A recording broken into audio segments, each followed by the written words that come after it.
Muy bien. Bueno, entonces continuamos con el segundo encuentro de el sermón número 43 del Majjhima Nikaya, que es la gran serie de preguntas y respuestas. Y en este caso vamos a... También la traducción creo que es de Anton Baron. Se puede encontrar en el Sutta Central, o también creo que la misma traducción en Bosque Theravada, en la página. Y habíamos dejado en recto punto de vista, que es lo que teníamos que leer hoy. Amigo, ¿cuántas condiciones hay para el surgimiento del recto punto de vista? Entonces esto es lo que le preguntaba Mahakotita, ¿no? Que es un arahant, a Sariputta. Amigo, hay dos condiciones para el surgimiento del recto punto de vista: la voz del otro y la sabia atención. Estas son, amigos, dos condiciones para el surgimiento del recto punto de vista. Bueno, ¿vieron? La voz del otro, que implica a alguien que a uno le pueda enseñar. Por eso también así empiezan los suttas, así he oído. ¿Sí? O sea, se necesita oír lo que se está diciendo, y por el otro lado la sabia atención, prestar atención a cosas sanas, y sobre todo cuando hablamos de sabia atención, hablamos de la comprensión del origen dependiente. Atender a observar cómo en realidad los eventos o fenómenos del mundo y los fenómenos mentales surgen debido a determinadas condiciones y cesan cuando esas condiciones cesan. Entonces esto implica poder ver las cuatro nobles verdades, y para poder ver las cuatro nobles verdades o para poder ver el origen dependiente necesitamos esto que es el recto punto de vista. ¿Sí? Antes de eso, antes de experimentar o de entrar en la corriente, tenemos un recto punto de vista mundano. Una vez que uno entra en la corriente, la comprensión es supramundana, ya se comprende desde otra perspectiva este origen y cesación de los fenómenos. Amigo, ¿mediante cuántos factores el recto punto de vista está asistido cuando ocurre la liberación de la mente por sus frutos? La liberación de la mente por sus frutos y beneficios. Cuando ocurre la liberación de la mente a través de la sabiduría por sus frutos. La liberación de la mente a través de la sabiduría por sus frutos y beneficios. Vieron qué buena pregunta, ¿no? Y Sariputta dice: amigo, el recto punto de vista está asistido por 5 factores cuando ocurre la liberación de la mente por sus frutos. La liberación de la mente por sus frutos y beneficios, cuando ocurre la liberación de la mente a través de la sabiduría por sus frutos. La liberación de la mente a través de la sabiduría por sus frutos y beneficios. He aquí, amigo, el recto punto de vista está asistido por la virtud, el aprendizaje, la discusión, la serenidad y el conocimiento penetrante. El recto punto de vista asistido por esos 5 factores tiene la liberación de la mente por sus frutos, la liberación de la mente por sus frutos y beneficios, tiene la liberación de la mente a través de la sabiduría por sus frutos, la liberación de la mente a través de la sabiduría por sus frutos y beneficios. Lo que acá, fíjense cuáles son los 5 factores para esa liberación. Entonces, por un lado habla de la virtud. La virtud es los preceptos, ¿sí? Lo que es muy interesante de esto que vamos a leer ahora es que vamos a poder ver en esta forma de exposición cómo preceptos, meditación y sabiduría, o sea, sila, samadhi y paña, están interrelacionados, ¿sí? Hola, Violet. Están interrelacionados, es decir, que el camino budista está compuesto de esos 3 factores: preceptos, meditación y sabiduría. No puedo elegir uno, ¿sí? Cuando practico siempre estoy practicando los 3. O mejor dicho, mi atención tiene que estar colocada en las 3. Entonces, fíjense que el recto punto de vista está asistido por 5 factores. Los preceptos, ¿qué significa eso?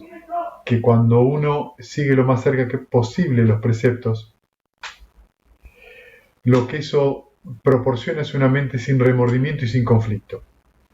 Y esto es un paso fundamental para poder sentarse con calma.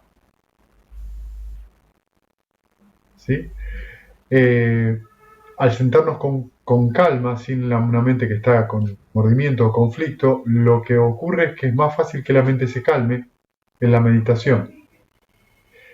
Y eso va a traer como consecuencia la posibilidad de ver más claramente dentro de la meditación y fuera de la meditación el origen dependiente, es decir, la parte de la sabiduría. En otras palabras, podemos ver más claramente también las 3 características de la existencia, que es que hay sufrimiento cuando nos apegamos, la impermanencia o transitoriedad de todo y la impersonalidad de los procesos. ¿Sí? Cuando entonces nosotros vemos claramente, hoy terminé de escribir el capítulo del libro, los preceptos justamente, ¿no? Y me doy cuenta de algo muy interesante, que es que cuando uno practica antes de haber alcanzado la corriente, muchas veces siente que los preceptos son como algo que está arriba de uno. Como algo que de alguna manera uno tiene que andar continuamente mirando o observando. Pero cuando uno alcanza la corriente, es una de las condiciones del Sotapanna que eso pasa a los pies. Es el fundamento o la base donde uno se asienta. Deja de ser esa sensación de estar siendo visto por una moralidad superior o por algo, y pasa a ser algo fundante. No se puede actuar de otra manera. No significa que un Sotapanna no pueda romper los preceptos. Por ahí los puede romper, no los va a romper a propósito, cuando esté con su atención ahí. Por eso, a medida que se van avanzando en los caminos supramundanos, los preceptos de alguna manera se transforman en un modo natural de ser, no en un pensamiento o en algo a cuidar. Porque la mente empieza a estar cada vez más pura, más en el presente, y cada vez que uno está cerca de una acción que trae conflicto o que trae remordimiento, uno ya se percibe ese disconfort, ese estrés. Entonces deja de ser algo que uno necesite pensar y simplemente se actúa así. Entonces el primer factor es eso, por eso se hace uno insiste con los preceptos. No por una cuestión de ser buenito, sino porque tienen un entretejido con la meditación y con la forma de ver claramente la vida, que es muy importante. Lo segundo es el aprendizaje, ¿no? Que también asiste al recto punto de vista. ¿Qué es el aprendizaje? Estar abierto a aprender, ¿sí? Recordemos que hasta que no seamos un arahant con fruto, ¿sí? O sea, entre el Sotapanna y el arahant sin fruto son aprendices. Se le llama seca, es la palabra en Pali para aprendiz, ¿no? Entonces estamos aprendiendo. Aprender es esta posibilidad de ¿qué? De aprender la realidad tal como es, condiciones, surgimiento, cesación. Y cuanto más nos acostumbramos a ver ese proceso de surgimiento y cesación y menos lo personalizamos, más se libera la mente de esa idea cristalizada o congelada de yo o mío. Es como si fuéramos un cubito de hielo que, como está congelado, tiene poco movimiento, y debido a ese que es rígido, nos muestra el apego que hay. A medida que nosotros vamos practicando, ese cubito de hielo se derrite y se va transformando en agua que se mueve. Vemos cada vez más esa naturaleza.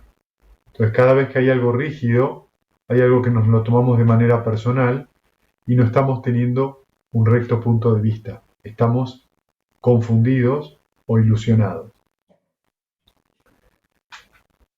Entonces, el aprendizaje es estar abierto a ver en cualquier situación esa posibilidad de movimiento, esa posibilidad de impermanencia. La discusión. ¿Qué quiere decir con la discusión? Poder conversar con otros sobre esto. No con la idea de tener o no tener razón, sino con la idea de poder llevar más claridad por ahí a ciertos conceptos o a ciertas ideas que no son claros. Entonces, la intención del intercambio, que es un poco lo que estamos haciendo ahora, cuando hay preguntas, cuando hay interrogantes, hace que justamente se muevan cosas adentro de la mente y nos permitan... El término de discusión podría ser reemplazado por diálogo. Claro, se trata de eso, ¿sí? A veces se le llamaba debate, pero el debate no tiene que ver, ¿sí? Se trata con mover esas ideas o puntos oscuros. La serenidad, que refiere a la calma, ¿sí? Para poder ver con recto punto de vista. Es decir, que yo no estoy en calma, es muy difícil poder llegar al último factor, que es el conocimiento penetrante, la visión directa. ¿Sí? Por eso el TWIM, que es la meditación que estamos haciendo, engancha samatha, serenidad, con vipassana, que es visión penetrante.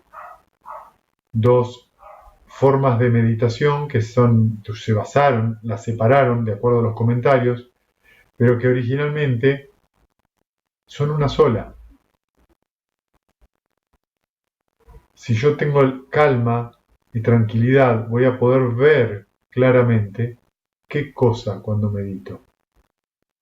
Voy a poder observar cómo se genera, cómo sucede el origen dependiente, cómo sucede esa actividad como actividad condicionada, cómo sucede ese proceso como un proceso causal.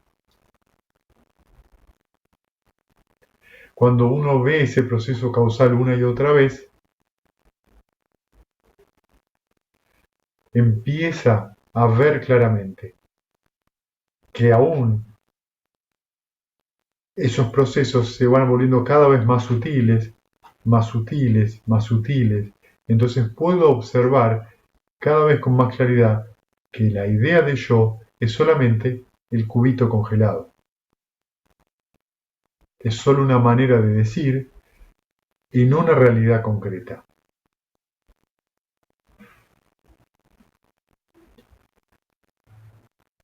Esto es muy...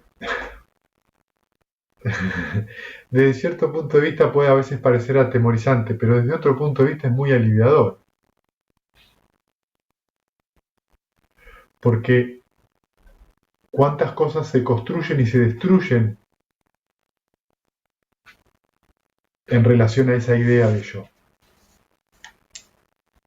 o esa idea de propiedad, mío,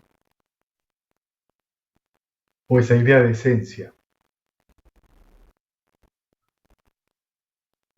Y nos damos cuenta que cuanto más rígida es esa idea, más sufrimiento hay. Y si ustedes esto lo piensan un poco, en profundidad, ¿qué significa eso? Que la rigidez, forjada a través de muchos renacimientos y alimentada por esa idea cada vez más dura de yo, es una perversión. ¿Se entiende lo que quiero decir con la palabra perversión? Es una versión alterada de la realidad. Porque no existe nada en el universo que sea permanente. Una perversión sería una idea falsa.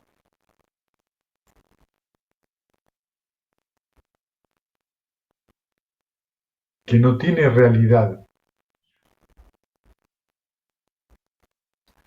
De alguna manera, cuando nosotros hacemos las 6 R's y aliviamos ese momento de identificación con cualquier obstáculo, sentimos esa apertura. ¿Y esa apertura qué es? Que el hielo se derritió, vuelve a correr la corriente.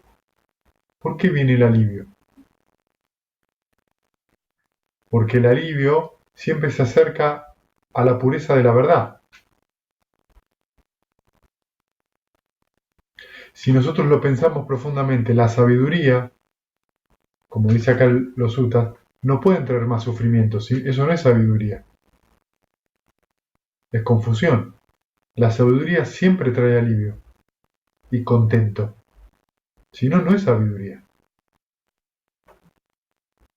La verdad siempre trae alivio.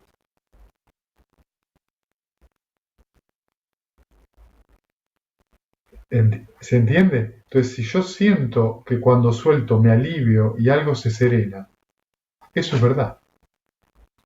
Si yo me contraigo, ¿qué significa?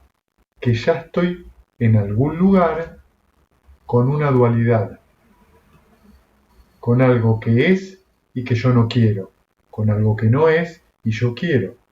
Esa dualidad es parte de lo que se llama ilusión, es decir, mentira. Y eso uno lo vive como una contracción, como una rigidez, como un dolor. Sufre. Entonces, esta sabiduría o esto ver claramente a través del proceso meditativo muy concreto de alivio, mira, ver las cosas claramente, espontáneamente, me tiene que traer una sonrisa. Si no, ¿qué es lo que estoy mirando? No estoy mirando nada, no estoy teniendo un recto punto de vista. Estoy agarrado de vuelta. Que es cuando viene el famoso sí, pero,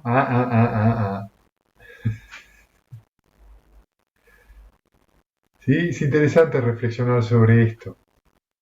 ¿Por qué se habla de alivio? ¿Por qué se habla de cesación del sufrimiento? ¿Y por qué la cesación del sufrimiento va aparejado siempre de la palabra sabiduría? ¿De qué serviría una sabiduría que te trae más dolor? Déjame ignorante. ¿No? Y la verdad es que es así. Por eso uno no tiene que tener miedo, porque todo va hacia esto, a estar cada vez más aliviado y elevado, más alegre, no cada vez más apretado.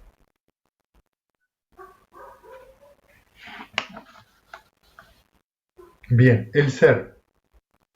Amigos, ¿cuántas clases del ser existen? Amigo, he aquí, existen 3 clases del ser. El ser de la esfera sensorial, el ser de la materia sutil y el ser inmaterial. ¿Sí? Esto corresponde, digamos, dividido así en 3, a las 31 planos de existencia que existen dentro del budismo. ¿Sí?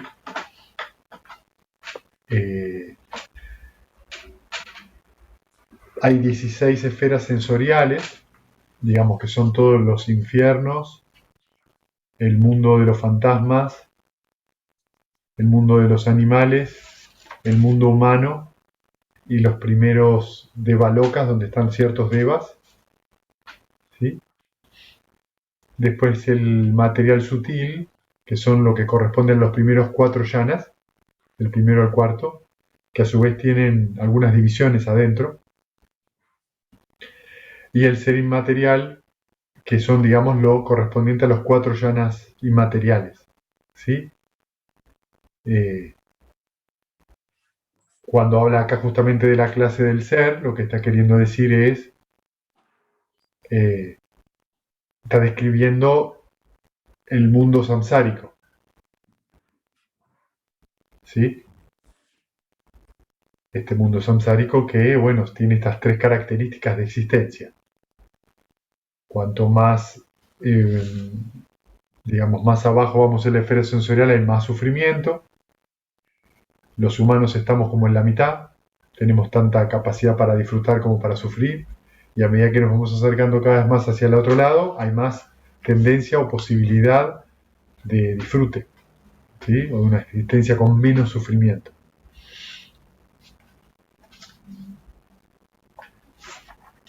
Amigo, o sea, lo que quiero decir con esto es que lo que se muestra claramente con esta descripción, que es lo que a veces hemos visitado, es que eh,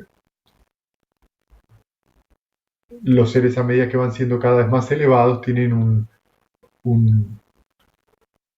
una mayor disposición, tienen una mayor disposición para la alegría, para la sabiduría, tienen largos periodos de existencia. ¿Sí? Amigo, ¿cómo se genera la renovación de la existencia en el futuro? Amigo, la renovación de la existencia en el futuro se genera a través del deleite en eso y en aquello, en una parte de los seres que están obstruidos por la ignorancia y encadenados por la avidez. Sariputta vieron que no se andan con vueltas. Cuando define, define. Entonces, ¿qué es lo que produce la renovación? O sea, el renacimiento en todos estos planos que les decía antes. La ignorancia y la avidez. ¿Está bien? Taña es la avidez, que es la sed, ¿no? Esta fuerza que a veces no es fuerte, pero es muy persistente. ¿Y qué va produciendo esa renovación? Ese continuo devenir o renacer en diferentes planos. Entonces, por más que uno renazca, vamos a decir, inclusive en una esfera inmaterial y pueda vivir los eones que sean,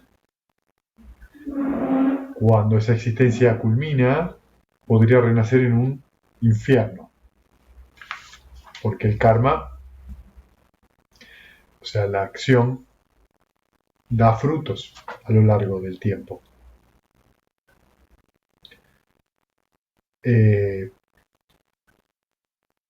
de ahí a la insistencia de practicar, digamos, ¿no? Y lograr algún tipo, entre comillas, de seguridad, como se le dice en las escrituras, porque eso limita la cantidad de renacimientos. Entonces, esa avidez es ese continuo me gusta, no me gusta que hace la mente. La ignorancia es esto que les decía antes, la presunción de un yo, la presunción de un punto de vista. Esa presunción de un yo es la ignorancia sobre las cuatro nobles verdades. ¿Sí? Entonces, debido a que ignoramos las cuatro nobles verdades, es que sigue habiendo esa forma de renacimiento. Sigue habiendo el karma, continúa dando frutos. Y esa ignorancia produce, a su vez, al no ver, esto está alimentado por la avidez, la ignorancia es lo que hace que renazca y se siga creyendo en algo como yo, como alma o como lo que quieran decirle, que renace. Es muy profundo esto, ¿vieron? Acá donde se mezclan los cinco agregados, ¿sí? Y amigo, ¿cómo se genera la renovación de la existencia en el futuro? Amigo, con la desaparición, ¿cómo no se genera la renovación de la existencia en el futuro? Amigo, con la desaparición de la ignorancia, con el surgimiento del verdadero conocimiento y con el cese de la avidez, la renovación de la existencia en el futuro no se genera. ¿Sí? Es decir, cuando uno alcanza el nirvana completo, no el de la muerte, sino, digamos, el arahantado con el fruto, desaparece la ignorancia y uno ve la realidad tal cual es. Y ahí surge el verdadero conocimiento. ¿Sí? Ya no hay avidez, ya no hay combustible para que eso siga renaciendo. Deja de haber el pegamento que pegotea los cinco agregados.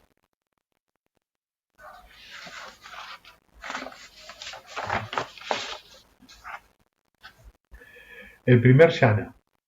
Amigo, ¿qué es el primer yana? ¿Cómo es el primer yana? He aquí, amigo, totalmente apartado de los placeres sensuales, Apartado de los perjudiciales estados mentales, el monje entra y permanece en el primer jhana, el cual está acompañado por el pensamiento aplicado y sostenido, el arrobamiento y felicidad, nacidos de la reclusión.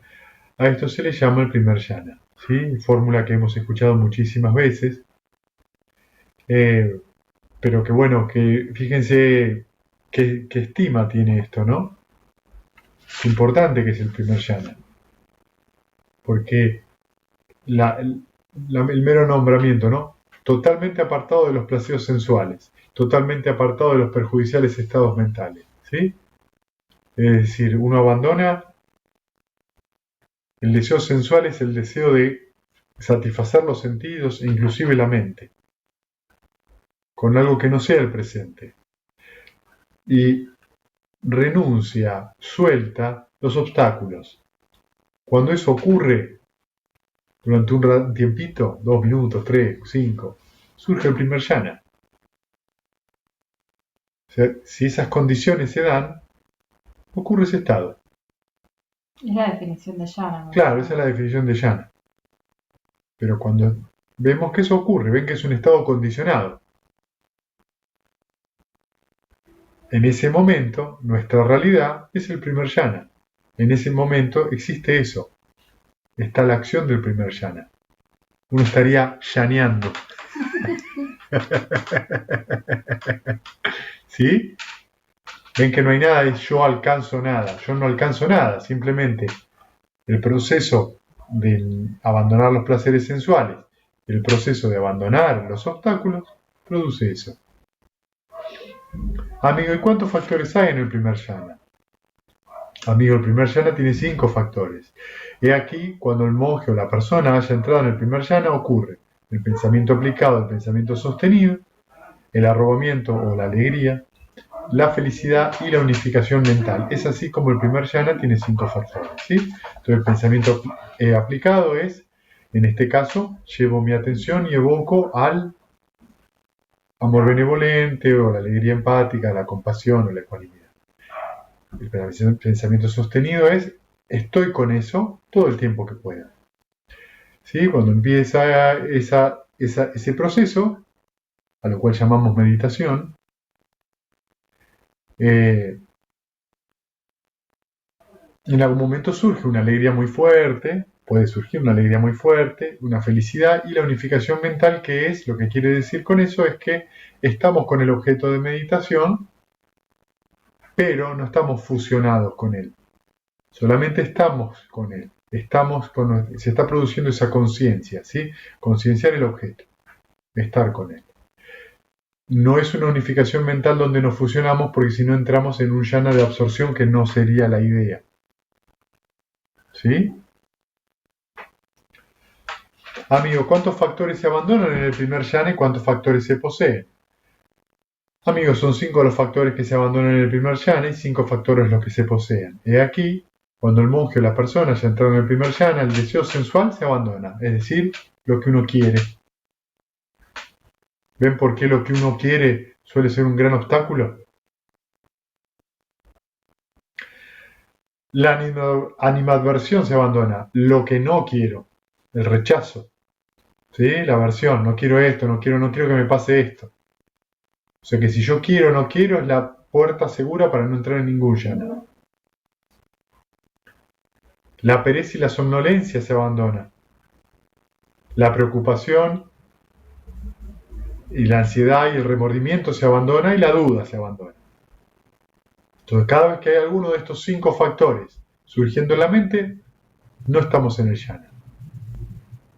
¿Cuáles son las ventajas de los obstáculos? La ventaja del obstáculo es que nos viene a decir dónde estamos apegados y qué tenemos que dejar ir. Es decir, que en mi mente surge la duda constantemente, ¿estaré haciéndolo bien? ¿Estaré haciéndolo mal? ¿Estaré haciéndolo bien? ¿Estaré haciéndolo mal? ¿Qué es lo que tengo que hacer con eso? Dejarlo. No cavilar más, porque es un obstáculo.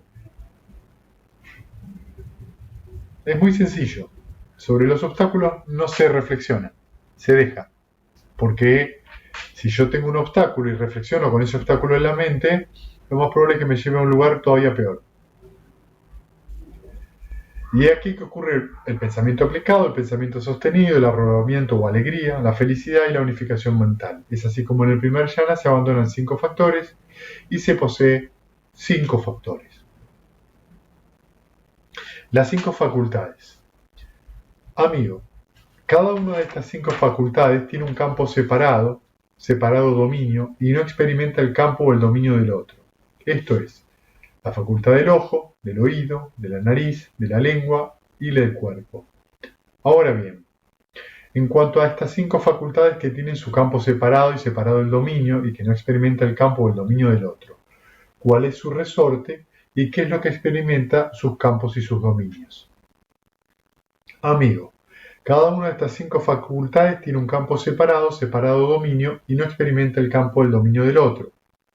Esto es, la facultad del ojo, del oído, de la nariz, de la lengua y del cuerpo. Ahora bien, en cuanto a estas 5 facultades que tienen su campo y su separado el dominio y que no experimenta el campo o el dominio del otro, su resorte es la mente y es la mente la que experimenta sus campos y sus dominios. ¿Sí? Es decir, que las 5 puertas sensoriales tienen su campo de experimentación en la mente. ¿Sí? De ahí a que en algunas traducciones, cuando se habla de viñana como conciencia,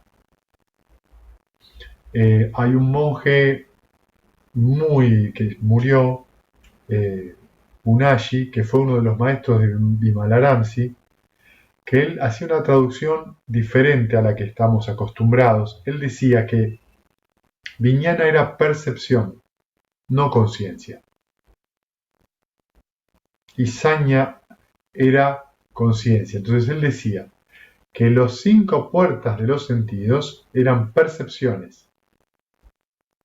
Y todo eso iba a la conciencia mental, que era la que conocía en realidad. Es otra forma de ver y de traducir, ¿sí? Siempre está bueno abrir ciertas cosas y observar.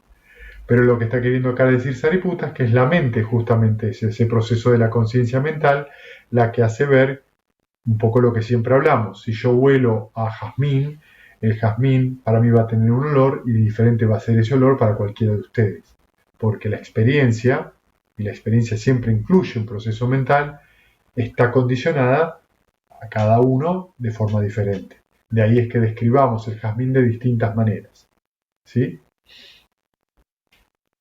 Amigo, en cuanto a estas 5 facultades, esto es la facultad del ojo, del oído, de la nariz, de la lengua y del cuerpo, ¿en dependencia de qué están estas 5 facultades? Amigo, en cuanto a estas 5 facultades, esto es la facultad del ojo, del oído, de la nariz, de la lengua y del cuerpo, estas 5 facultades están en dependencia de la vitalidad. ¿Sí? Entonces ahora fíjense lo que va a pasar. Amigo, ¿y en dependencia de qué está esta vitalidad? La vitalidad está en dependencia del calor. Amigo, ¿y en dependencia de qué está el calor? El calor está en dependencia de la vitalidad. Justamente ahora, amigo, hemos escuchado decir al venerable Sariputta, la vitalidad está en dependencia del calor, y luego lo escuchamos decir que el calor está en dependencia de la vitalidad. ¿Cómo debería considerarse el significado de esta declaración? En ese caso, amigo, voy a ofrecerte un símil, ya que el hombre sabio entiende el significado de una declaración a través del símil. Cuando se quema el aceite en una lámpara, su resplandor se ve en dependencia de su llama y su llama se ve en dependencia de su resplandor. De la misma manera, la vitalidad está en dependencia del calor y el calor está en dependencia de la vitalidad. ¿Sí? Esto es una forma muy elegante de describir el origen dependiente. Es decir, que lo que estamos viendo es codependencia, ¿vieron? Siempre son 2 cosas que dependen una de la otra. Para que exista una conciencia tiene que haber mentalidad y materialidad. ¿Sí? Si para que haya contacto tiene que haber una sensación. Para que haya una sensación siempre necesitamos avidez, apego, y cada uno de estos eslabones es codependiente. ¿Qué pasa si retiramos uno? Se caen los demás. ¿Entienden por qué es tan importante comprender el origen dependiente? ¿Por qué la comprensión del origen dependiente lleva al nirvana? Porque lo que se ve es esa codependencia o interdependencia. Entonces, si se suelta uno de los eslabones, se sueltan todos. Si ustedes si tienen una sensación desagradable, aplican 6 R's en ese momento, no llega a producirse el apego o la tendencia emocional habitual. Entonces ustedes sueltan eso, el resto del origen no se genera.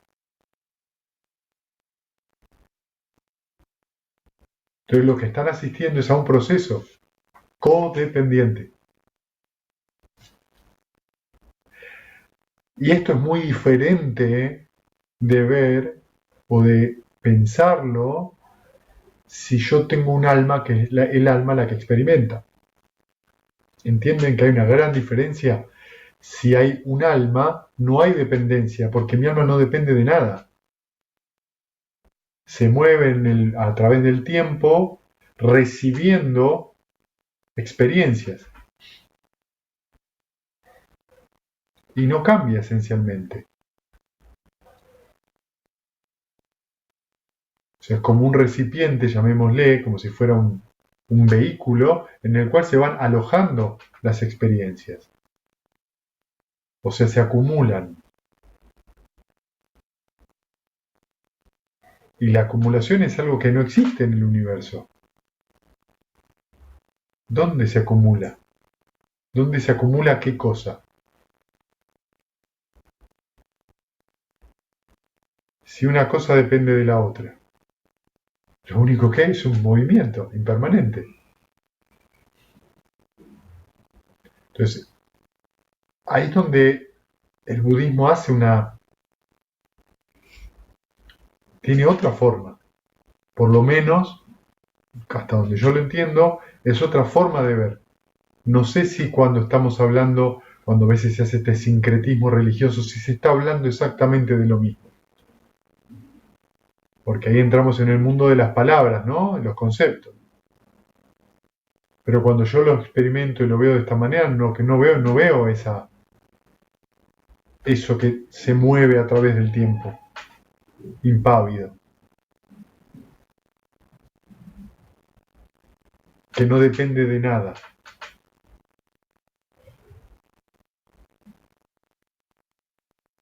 Y tampoco lo veo en la realidad circundante. Nunca veo que sea el mismo otoño siempre. Lo que veo siempre es algo que cambia y que no tiene en sí mismo nada como esencia. Es una semilla que nunca es más semilla para ser planta, que después nunca más es planta, para un fruto que deja de ser fruto y que vuelve a ser una semilla. ¿Y dónde está la semilla? Solo en la mente humana, porque conceptualiza un hecho vital, transitorio e impersonal, lo tiene que nombrar de alguna manera. Pero solo lo nombra. Nombrar no es la realidad, es nombrar.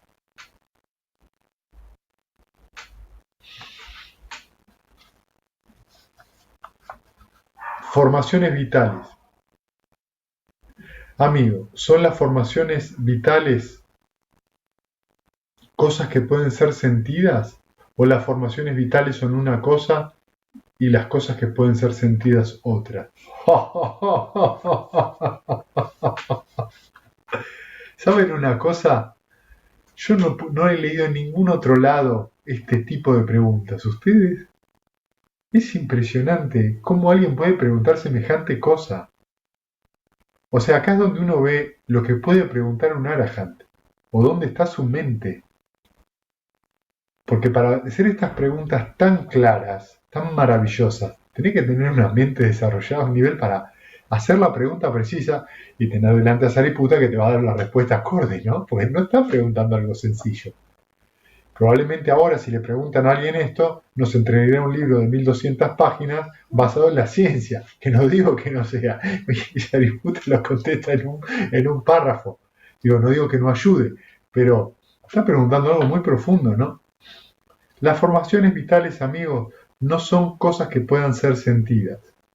Si las formaciones vitales fueran cosas que podrían ser sentidas, entonces el monje o la persona que haya entrado en el cese de la percepción y la sensación no podría ser visto emerger de él. Es porque las formaciones vitales son una cosa y las cosas que pueden ser sentidas otra. Que el monje que entra en la cese de percepción y la sensación puede ser visto emerger de él. Ok, vamos despacito. Vamos despacito. Entonces, lo que está explicando acá es lo siguiente. Cuando uno entra en el cese de percepción, sensación y conciencia, las formaciones vitales continúan. ¿Sí? Van a ver que después lo aclara esto. La formación es porque uno sigue vivo. ¿Sí? Pero no se siente. No hay sensación, No hay sensación, ni percepción, ni conciencia. Pero sí hay vitalidad. Pero sí hay vitalidad, que es lo que va a explicar Sariputa a continuación. Amigo, ¿de cuántos estados es despojado el cuerpo cuando se ve descartado y abandonado y está tenido en el suelo como un tronco? Amigo, cuando el cuerpo es despojado de 3 estados, vitalidad, calor y conciencia. O sea, eso es la muerte. Es cuando se ve descartado, abandonado y está tenido en el suelo como un tronco. Amigo, ¿qué diferencia hay entre uno que está muerto, que ha completado su tiempo, y la persona o el monje que ha entrado en el cese de percepción, sensación y conciencia? Así que es lo que preguntó al principio, ¿vieron? Entonces ahora Sariputa contesta. Amigo, en el caso que uno que está muerto, que ha completado su tiempo, sus formaciones corporales habían cesado y subsistido, sus formaciones verbales habían cesado y subsistido, sus formaciones mentales habían cesado y subsistido, su vitalidad está exhausta, su calor ha sido disipado y sus facultades están completamente quebradas. En el caso de la persona que ha entrado en el cese de percepción, sensación y conciencia, sus formaciones corporales han cesado, ¿sí? Eso significa que ya fue más allá del cuarto yana, ya no siente el cuerpo. Sus formaciones verbales han cesado y subsistido, es decir, ya no hay ningún tipo de formación mental, de comentario mental, ¿sí? Y sus formaciones mentales han cesado y subsistido, es decir, que no hay ni sensación como proceso mental, no hay percepción como proceso mental y no hay conciencia. Todavía en la esfera de ni percepción ni no percepción, es decir, en el octavo yana, hay un dejo muy, muy, muy sutil de ese proceso de sensación, percepción y conciencia. Cuando uno entra en esa esfera ya no hay nada, nada, nada, nada de eso. Por eso uno no sabe cuándo está ahí. Solo sabe cuando emerge de ahí. Por eso dice en el primer párrafo, es porque las formaciones vitales son una cosa y las cosas que pueden ser sentidas son otras. Que el monje que entra en el cese, en esa esfera de cesación, Nirodha Samapatti, puede ser visto emerger de él. O sea, emerge de ese estado de cesación, de percepción, sensación y conciencia. Entonces, cesó el cuerpo, digamos la formación corporal, cesó la formación verbal y cesó la mente, la formación mental. Pero su vitalidad no está exhausta y su calor no ha sido disipado.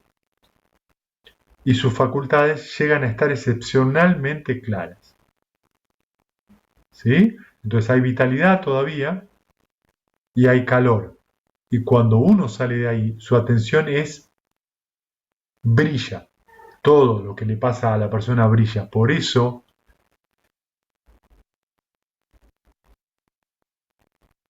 dentro del camino de entrenamiento que nosotros seguimos, se puede llegar a este estado de cesación, porque al salir de él está tan clara la mente que uno está en el momento idóneo para poder ver el origen dependiente. Por eso emerge de esa cesación, en el cual puede estar 1 minuto, 2, 10, 15, 1 hora, no se sabe. Y cuando emerge de él está tan claro que puede ver los eslabones del origen dependiente. Y eso trae una claridad muy fuerte, una comprensión muy clara, como surge y como cesa. Y ocurre el nirvana ahí.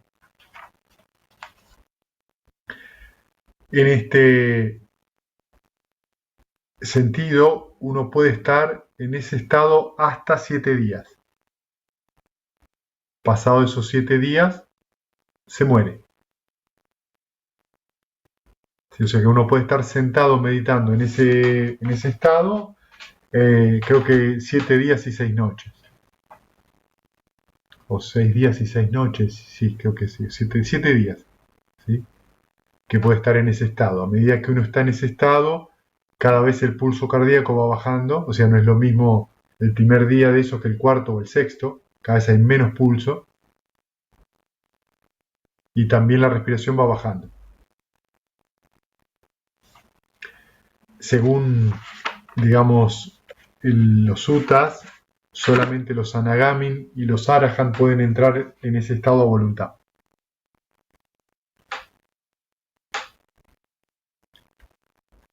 De ahí lo importante de, en algún momento del entrenamiento, poder entrenar, emerger de los yanas en el tiempo predicho, digamos. No voy a estar en este yana tanto tiempo, porque eso va preparando la mente para luego poder entrenar este estado. ¿Cuál es el sentido de estar en un estado donde uno no siente, no percibe y no tiene conciencia de nada? Alivio. Y que cuando sale de ahí se tomó unas vacaciones reales del mundo. Cuando el Buda se ilumina, durante 49 días entra en este estado 7 veces. O sea, entra en ese estado 7 días, sale de ahí, después otros 7 días, sale de ahí, 7 días, sale de ahí, ¿no? Va haciendo eso. Y durante esas 7 veces que él entra dentro de ese estado, lo que hace es corroborar su despertar. Cada vez que sale de ese estado, va teniendo entrevistas con diferentes personas. Y los primeros discípulos del Buda son laicos. Son 2 comerciantes que lo ven, y cuando lo ven se sorprenden tanto del aspecto de él, que son los primeros 2 discípulos laicos que toman refugio en él de por vida, porque lo ven tan brillante, y en general cuando lo ven así le daban de comer, ¿no? Enseguida. Me imagino que además uno se debe salir de ahí con bastante hambre. Amigo, esta es la diferencia entre uno que está muerto, que ha completado su tiempo, y el monje que ha entrado en el cese de percepción, sensación y conciencia. Bueno, gente, vamos a ir hasta acá, ¿sí? Porque lo que sigue es muy largo, ya es el final, y nos queda muy poquito tiempo. Lo que es interesante, digamos, de esto que estamos hablando, de este final, del Nirodha Samapatti, es que justamente lo que nos vamos dando cuenta es de cómo la meditación nos va llevando cada vez más hacia ese lugar de cesación, ¿no? La meditación nos va mostrando ese camino de cada vez más calma, menos actividad, más desencantamiento, y cómo eso va promoviendo las condiciones para en algún momento experimentar lo incondicionado.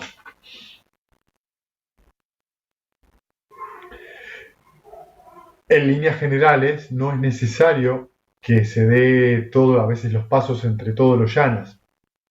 Digamos, uno puede estar en el 4º yana y de ahí por ahí ir directo al cese. ¿Sí? No es lineal.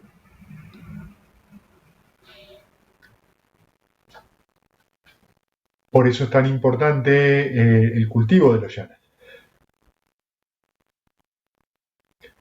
Porque entrando solamente en el primer yana, ya la mente está lista. Puede estar lista en cualquier momento. Bueno, ¿tienen preguntas? Este es el momento. Yo tengo una pregunta. Sí, ¿Puede ser que un practicante tenga como destellos de sabiduría y de visión clara, pero no llega a tener esa sabiduría permanentemente? Por eso son destellos, ¿no? Como en lo cotidiano, te digo, como me pasa como que a veces tengo como mucha claridad del origen dependiente, pero no tengo como no queda como atesorado. Tengo como el destello, lo puedo ver, pero se pierde. sí, sí. Es totalmente posible eso, Fabio. De hecho,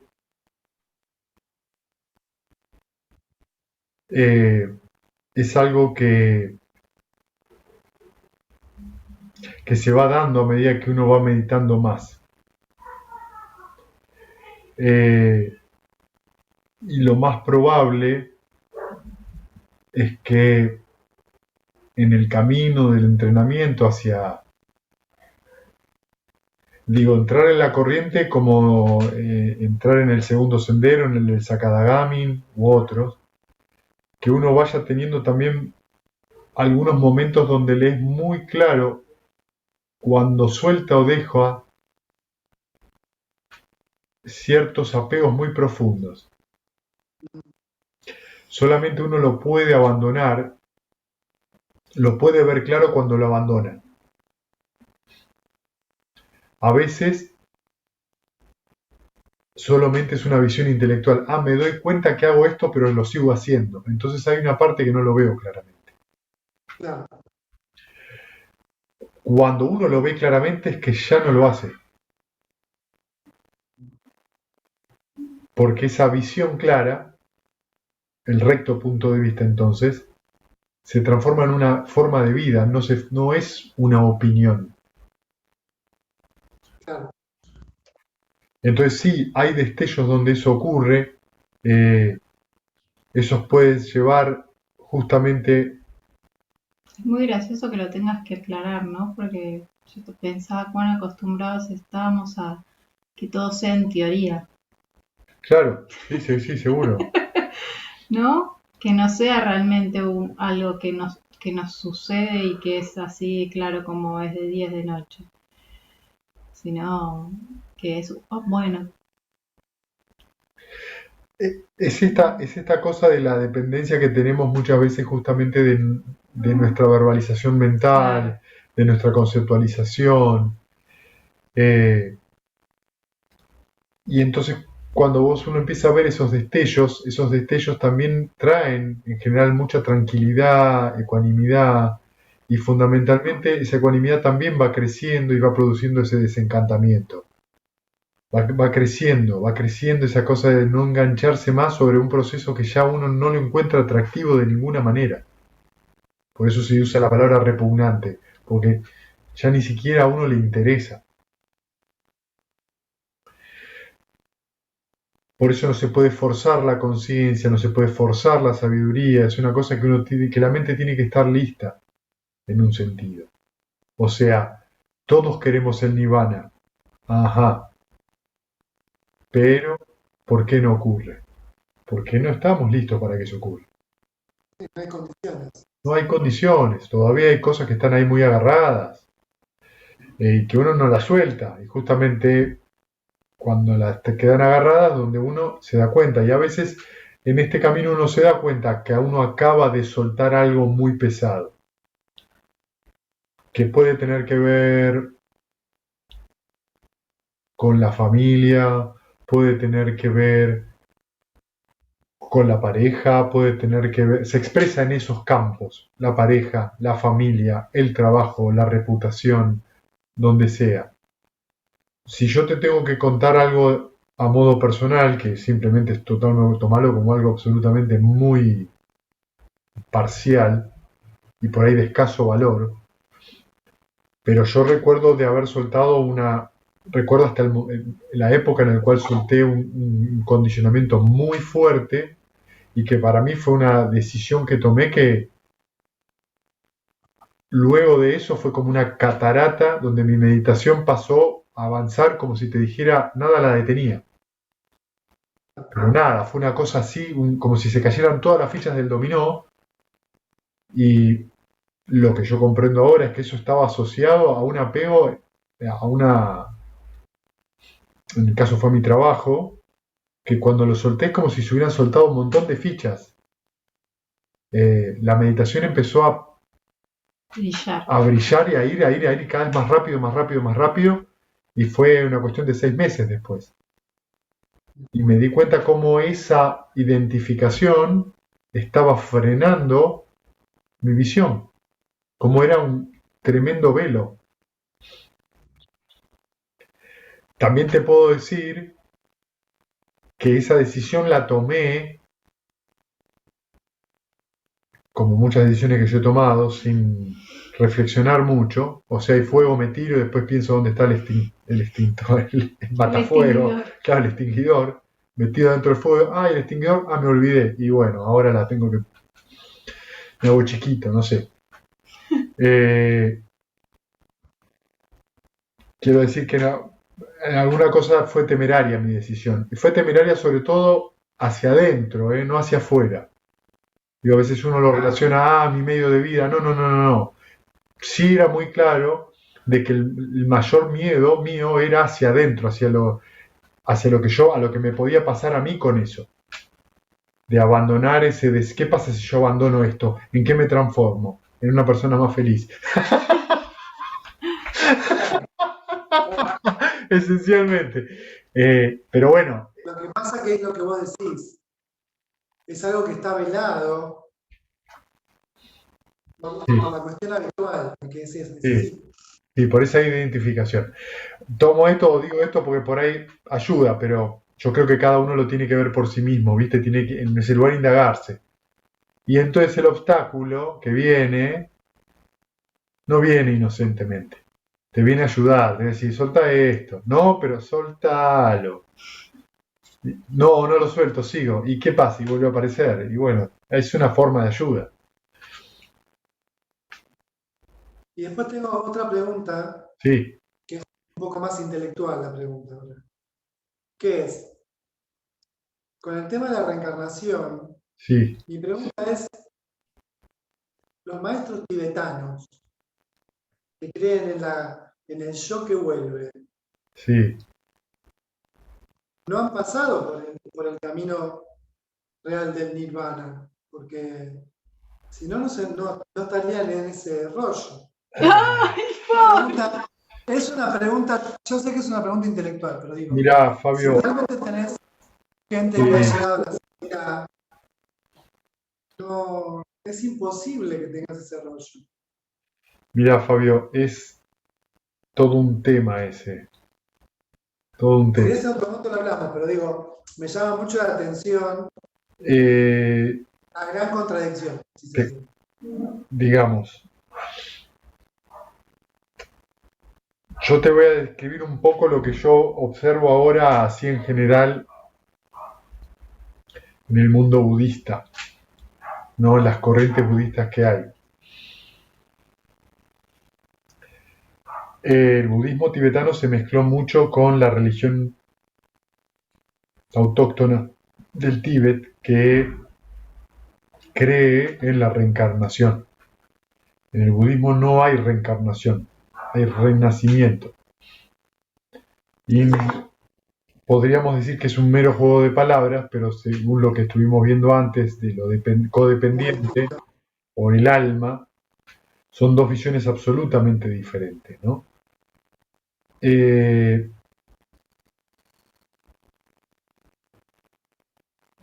En ese sentido, inclusive en otras tradiciones mahayanas, por ejemplo, también trae conflictos la idea del bodhisattva, el ideal del bodhisattva. ¿Qué voto vos podés hacer de no iluminarte completamente si vos no tenés ese poder?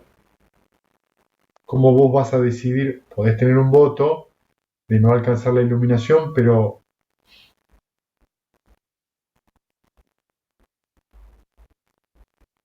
yo creo que eso es esto es mi opinión personal, hay algo ahí también de un pequeño plan secreto de inmortalidad, ¿viste? Por eso digo, a ver, La visión de ¿cómo Lara, llegar por ese grado de realización a través del tiempo que una corriente realmente los tibetanos se sientan? No sé a dónde llegan, pero se han sentado. ¿Cuál es el grado de realización y qué es lo que ven? bueno, lo que pasa es que ahí, Bueno, pero mucha gente se ha sentado en muchos lugares haciendo un montón a de ver, cosas. te digo algo, Bueno, Fabio, hay mucha cosa, por ejemplo, algunos maestros mahayanas no ven con buenos ojos al Arahant. claro. Esto es una cosa que se dio históricamente, porque el Arahant supuestamente ya no retorna a ningún lado, entonces no ayuda, y se hizo mucho foco en eso, que el Arahant solo se ilumina a él y no ayuda, cosa que es absolutamente falso, porque la persona ayuda al tiempo que le toca ayudar. No significa que alguien que haga el voto de Bodhisattva en otras vidas no sea un tirano que se dedica a masacrar niños. ¿Cómo sabes que estás ayudando a todos los seres? Digo, hay mucha cosa que es un tanto oscura o confusa. No, y además no sé si podemos cuantificar cuánto podemos ayudar Digo, como arahants o como por otra simples parte, mortales. por otra parte, el voto del Bodhisattva que hace el voto de liberar a todos los seres. Si un Buda no puede hacer eso, ¿Quién puede? no lo puede ni un Buda, ningún Buda hizo eso. ¿Qué voto estamos haciendo? Un voto ¿Y irrealizable. por qué un Arahant cuando se libera no puede seguir ayudando? ¿Qué quiere decir eso? No, no, porque una vez que alcanza la muerte, una vez que lo alcanza la muerte física, los legados se disipan, no renacen. Lo que ocurre es que esta idea de que no renace es lo que justamente trae muchos conflictos, ¿entendés? Dentro de ciertas tradiciones que se han mezclado con el budismo. Pero digo, en el budismo no hay antiguo, no hay ninguna discusión con respecto a eso. El Arahant es como una palmera que se ha cortado el tronco, queda como un tronco, no renace más. Está especificado con un montón de símiles. Y yo creo que mucha gente tiene miedo de la aniquilación, del aniquilacionismo. O sea, desaparecer, no existís más. Y eso es no entender. Entonces, te vas a encontrar con que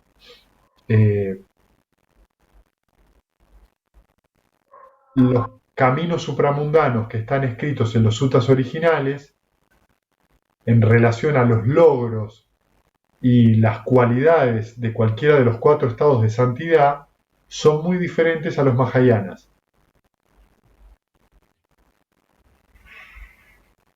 Entonces vos te vas a encontrar con gente realizada, supuestamente mahayana, pero que se enoja, tiene deseo sexual, tiene un montón de cosas que en los sutras originales no está. Dice que no, que llegado a determinado estado ciertas cosas van desapareciendo por sí mismas. Porque la mente va llegando a un nivel de comprensión cada vez más elevado en ese sentido. Entonces, a mí me suena que yo me quiero sacar lo malo, que me molesta, pero lo bueno que a mí me gusta, yo quiero seguir comiendo helado. 2 porciones. O sea, es que sigo queriendo tener lo que yo quiero. Y ahí hay algo que todavía no parece estar muy claro. De hecho, está en inglés, pero les recomiendo que vean. Hay un canal de YouTube que se llama Guru Viking, que es un hombre que hace entrevistas a diferentes, sobre todo mucha gente budista, que hace una entrevista que si quieren después lo posteo dentro del grupo de Facebook, está en inglés, tienen que entender inglés porque están hablando en inglés entre ellos, la entrevista es en inglés, pero vale la pena, donde justamente discuten esto dos personas, Delson Armstrong, que es un alumno de Bhante Vimalaramsi, es un hombre de unos 30 y pico de años que entiendo yo que no es un Arahant todavía, pero puede ser un Arahant sin fruto, no lo sé, pero un Anagamin con fruto seguro, y se lo ve en la forma en que tiene de explicar el Lama porque es clarísimo, y otra persona que se llama Daniel Ingram, que supuestamente es un Arahant, y ustedes van a ver, lo van a escuchar en el tono de la voz, Claro. en la forma de hablar que tiene uno, en la forma de explicar que tiene uno y otro, la claridad que tiene uno y la verborragia del otro. No lo estoy criticando, lo que estoy diciendo es que se utilizan, no se entiende bien, ahí es donde entran cosas que, bueno, el camino es muy amplio, ¿sí? Eh, También es una pregunta muy interesante, Fabio, si esto es así, por ejemplo, en el camino del Mahayana, del Chano, del Zen, si el voto de Bodhisattva, ¿cuándo surge históricamente? Porque los seis Creo que patriarcas, mucho después de Buda, muchísimo no, después. no, estoy de acuerdo, muchísimo después de Buda, pero los seis patriarcas de la China fueron Arahant. Dogen fue un Arahant. Entonces, Por eso te decía, es una pregunta intelectual. no es tan Porque intelectual, es es una es una pregunta persona incómoda. que llega, evidentemente alguien después cambió alguna palabra en el camino. Porque, Es una pregunta incómoda, que incomoda a mucha gente. Que incomoda a mucha gente, ¿no? Y que, bueno, plantea cosas que son, que le traen a uno movimientos, ¿no? Bueno, dentro del Theravada también el tema de la práctica con los comentarios Claro, en el Theravada es pasó otra lo mismo, pero cuestión. con los comentarios, digamos, hay toda una cosa en relación a quién es un... por algo se pierde a lo largo de los milenios la Sí, enseñanza de Buda.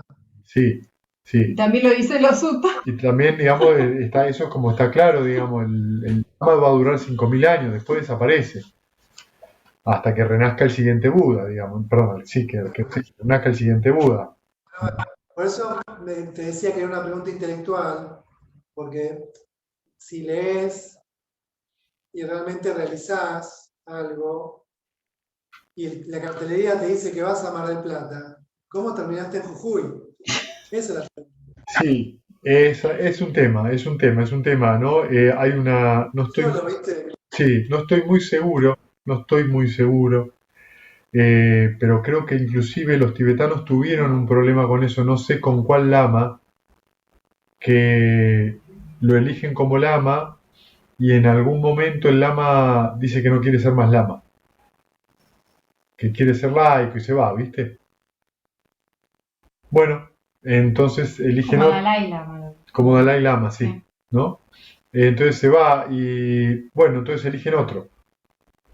Entonces encuentran otro, viste que lo hacen por todo ese sistema de astrología que tiene. Y cuando lo encuentran, empieza ese y el otro que se ha ido vuelve. Claro. Uf, tenemos un problema, Houston. Entonces, Iba por- no, hay cosas ahí eh, que no están claras, viste, que tienen esta cosa donde también las palabras empiezan a confundir cuando se habla del yo universal, el ser universal, o palabras que el oneness en inglés, la unión con todo, cosas que empiezan a ser complejas que vienen de palabras de otras tradiciones, porque en el budismo, en los sutras originales, no se menciona nada de todo eso. Entonces, bueno, es un camino que me parece que hay que, por lo menos, tomar las palabras del Buda, vivirlo por uno mismo. Ir Sí. y ver, ¿viste? Y ir viendo si eso a uno lo va llevando al alivio, a la claridad. Me parece que esto es importante. Bueno, gente, a ustedes. Sí, Viole, ¿Puedo hacer una pregunta puedes. mucho más chiquita? Cuando uno entra en el primer jhana, Sí. ¿siempre se da la alegría y la felicidad? No siempre se da con la misma intensidad. Porque yo hay veces que lo vivencio muy claramente, ¿no? Y hay veces que no. Sí, Entonces dudo si digo, no, pero yo como que me siento como si fuera directamente más calma, como si me salteara el paso de la alegría, digamos. No sé no. cómo. A veces eso puede surgir con determinada energía o grado, y a veces eso surge más suave. Vos pensás que los yanas son estados impermanentes, que significa que son móviles, que tienen gamas. Vos podés experimentar un yana con determinado factor más intenso, menos, ¿sí? Por eso, justamente lo importante no es obsesionarse con dónde estoy, sino que la mente continúe con el objeto de meditación. ¿Sí? Porque toma un cierto tiempo verdaderamente ver y saborear cada yana como lo que es. Toma tiempo, toma tiempo. Entonces, estar con el objeto de meditación es la mejor forma de desarrollar eso, esa visión clara que luego se va a dar solo por experiencia. Ah, mirá, acá siento el cambio, acá pasa esto. Es ir conociendo un camino mental, ¿viste? Un paisaje. No hay que tratar de presionar ese proceso, dejarlo que vaya solito. En la medida que la mente se calma, eso se va a ir dando solo. Yana solo es una forma de denominar cierto estado de comprensión y cierto estado meditativo.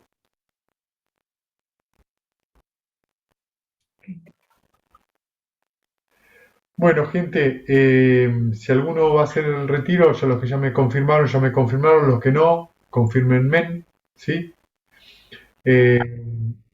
Compartimos mérito. Mati, ¿te quedas un minutito después? Que los que sufren sean libres de sufrimiento y los aterrorizados tranquilos sean. Que los afligidos se despojen de todo dolor y que todos los seres encuentren alivio. Que todos los seres compartan este mérito Compartan este mérito adquirido para el logro de todo tipo de felicidad. Que los seres que habitan el espacio y la tierra, levas y nagas de gran poder, compartan este mérito nuestro que en mucho tiempo proteja la dispensación de Dios. Muchas gracias, gente. Gracias. Nos Nos vemos. vemos el viernes. Chao, chicos. Buenas a todas y a todos.